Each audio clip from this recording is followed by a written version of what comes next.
यानंतर बघूया पुढली बातमी। आखाती देशातला संघर्ष थांबला असला तर त्याचे परिणाम सोसावे लागतात। अन्य पदार्थांची चव वाढवणारे भारतीय मसाले मोठ्या प्रमाणावर निर्यात व्हायचे, मात्र युद्ध काळामध्ये निर्यात थांबल्यानं हे मसाले कंपन्यांना मोठा फटका बसल्याचं पाहायला मिळतंय। बघूयात सविस्तर।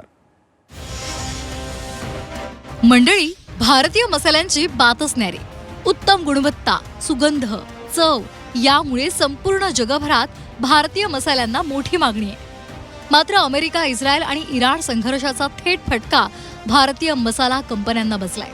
भारतामध्ये जवळपास 4,500 कंपन्या रात्रंदिवस मसाले उत्पादित करतात। यातल्या 80% कंपन्यांचा डोलारा हा केवळ निर्यातीवर अवलंबून आहे। पण आज हेच निर्यातीचे दरवाजे युद्धामुळे बंद झाल्यामुळे व्यावसायिक कोंडीत सापडले।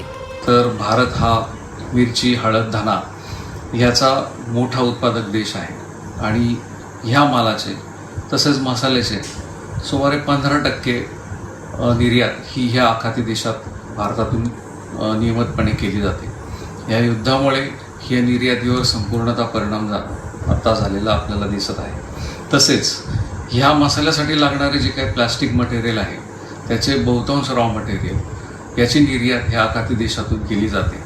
परिणामी ही निर्यात बंद झाल्यामुळे प्लास्टिकचे भाव सुद्धा प्रचंड वाढलेले आहेत। देशातल्या मसाले उद्योगाची सद्यस्थिती काय आहे आपण पाहूया।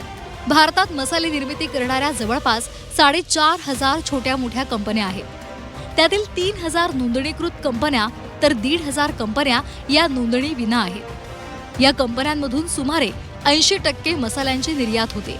आखातातले देश प्रमुख बाजारपेठ असल्यामुळे तिथे सर्वाधिक 50% निर्यात केली जाते। निर्यात ठप्प झाल्यानं स्थानिक बाजारात कमी दरात मसाले विकण्याची वेळ आली आहे। मसाले पॅकिंगसाठी लागणाऱ्या प्लास्टिकचा मोठा तुटवडा निर्माण झालाय आणि त्यामुळे दरही वाढले। आखाती देशातल्या दुबई, सौदी अरेबिया आणि इराणमध्ये 50% माल जातो। पण युद्धामुळे जहाजांचे मार्ग रोखले गेलेत आणि मागणीही कमी झाली आहे। परिणामी जो माल परदेशात जाणार होता तो आता भारतामध्येच पडू नये। पॅकिंगसाठी लागणारा प्लास्टिक मिळेनासं झाल्यामुळे उत्पादन खर्च दुपटीनं वाढलाय। भारतीय मसाल्यांची बाहेरच्या देशामध्ये जी कमतरता सध्या किंवा जो एक्सपोर्ट बंद झाला आहे त्याच्यामुळे ह्या एक्सपोर्ट करणाऱ्या कंपन्यांनी सर्व फोकस हा भारतीय बाजारपेठेवरती दिला। त्यांची सर्व विक्री भारतीय बाजारपेठेमध्ये होत आहे। याचा परिणाम हा आमच्यासारख्या लघु उद्योजकांवरती होतो। परिणामी आम्हाला आमचा योग्य माल कमी किमतीला विकून थोड्या दिवसांसाठी सर्वाइव्ह करावं लागत आहे।